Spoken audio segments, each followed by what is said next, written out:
Ashama akkam jirtuu fayyaa keessanii walitti deebinee jirra. Mata dureen qabadhee irra deebi'ee waa'ee dhukkubbii dugdaadha yookaan baak peen kan jedhamu.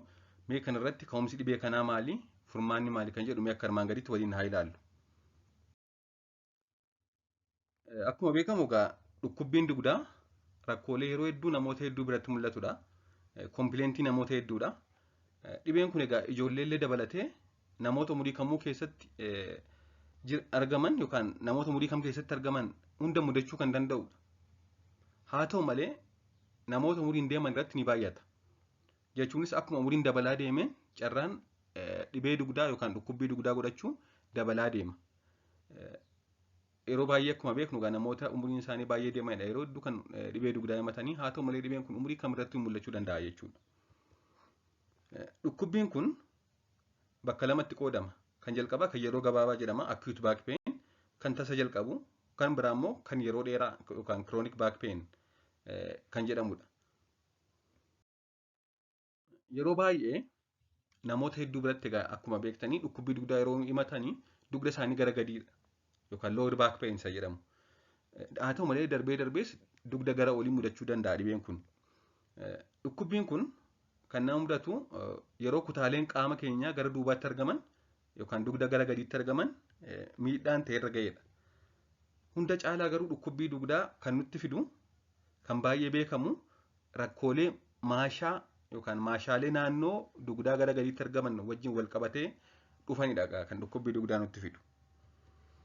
Kunis kan mudatu yeroo hedduu yeroo ulfaatina guddaa tasa ol kaasne yookaan haala nuti waa kaasuuf nu mijannetti haala nuti itti jirru yookaan akkaataa nuti teenyee jiru akkaataa nuti dhaabannee jiru waa kaasuuf akka yookaan haala nu mijanneen yoo waa ol kaasne yookaan yeroo dheeraaf yoo waa gottotaa turre yoo waa dalagaa turre dhibee kana nutti fiduu danda'a jechuudha. Mee akkuma waliigalaatti dhukkubbii dugdaaf maaltu nu saaxilaa jennee yoo ilaalle ulfaatina guddaa ol kaasuu yookaan haala hin mijanneen ulfaatina kaasuun isa tokkodha jenneerra. Kan lammaffaa ulfaatina garmalee guddaa ta'e qabaachuu yookaan obesiitii qabaachuu jechuudha. Namoonni ulfaatina qaama guddaa ta'e qaban obesiitii qaban dhibee kanaaf carraan saaxilamuu isaanii kanneen kaanirra baay'ee ol ka'aadha.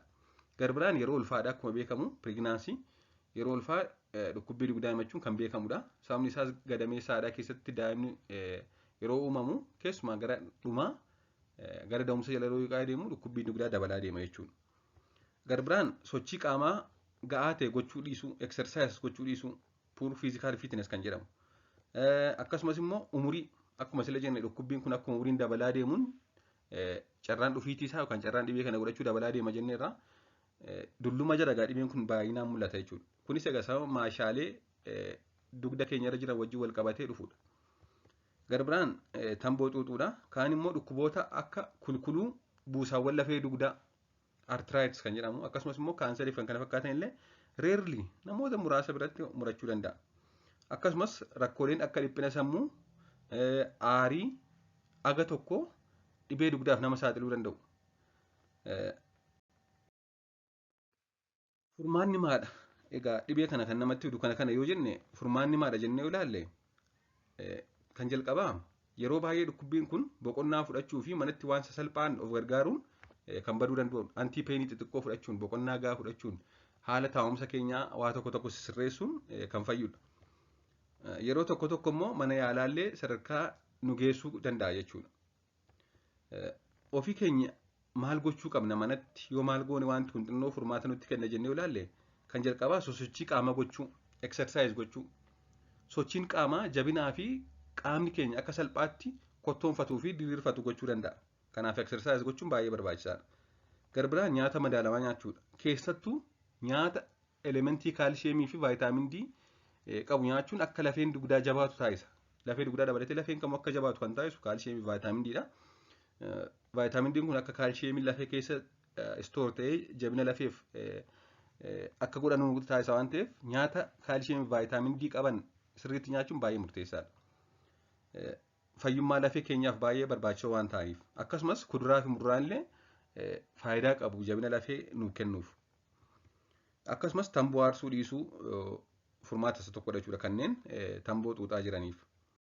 Garbiraan ulfaatina guddaa qabna yoo ta'e hir'isu obesiitii bexaam obes taanee ulfaatinni qaama keenyaa hanga nurraa eegamu hanga hojjaa qaama keenyarraa eegamu ol yoo ta'e ulfaatina qaamaa hir'isuun baay'ee barbaachisaadha. Garbiraan yeroo ulfaatina ol kaafnu yeroo waa lafaa ol fuunu yoo danda'ame haala biraa fayyadamuu meeshaa wayiidhaan kaasnee fuudhuu yookaan suuta jennee ol kaasuu haala nu hin mijanneen akkaataa dhaabbii nu hin mijanneen waa ol kaasuu dhiisuu yoo ol kaasuu ulfaatina guddaa ol kaasuu dhiibnee akkasumas akka namni nu gargaaru furmaata biraa barbaadu jechuudha.